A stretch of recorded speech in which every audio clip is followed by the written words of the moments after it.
போராட்ட குழுவினரை இன்னும் சில மணி நேரத்தில் சந்திக்க இருக்கிறார். காவல்துறை சார்பில் பிற்பகல் 12 மணியிலிருந்து 1 மணி வரை அவரை சந்திப்பதற்கு நேரம் ஒதுக்கப்பட்டிருக்கிறது. அந்த அடிப்படையில் அவர் சற்று நேரத்துக்கு முன்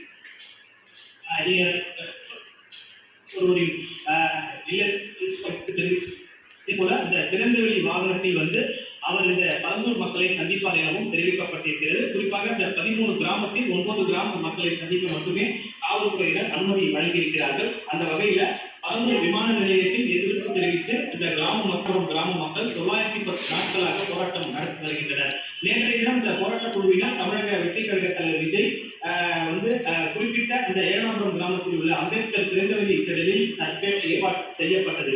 ஆனால் காவல்துறை அங்கு சந்திப்பதற்கு அனுமதி மறுக்கப்பட்டிருக்கக்கூடிய நிலையில நேற்று பிற்பகல் முதல் இரவு வரை நீண்ட இழுபறிக்கு பிறகு இந்த மேற்புறவூர் கிராமத்தில் உள்ள பீனஸ் தனியார் திருமண மண்டபத்தில் சந்தித்துக் கொள்ள காவல்துறை அனுமதி வழங்கப்பட்டிருக்கிறது. அந்த அடிப்படையில் பல்வேறு கட்டுப்பாடுகளுடன் தமிழக வெற்றி கழக தலைவர் விஜய் இன்று பிற்பகல் 12 மணி அளவில் பரந்தூர் போராட்டக் குழுவினரை சந்திக்க இருக்கிறார். இந்த நிலையில இந்த தனது வீராங்கனை இல்லத்திலிருந்து தமிழக வெற்றி கழகத்தினுடைய விஜய் புறப்பட்டிருக்கிறார் என்று தகவல் தெரிவித்திருக்கிறது.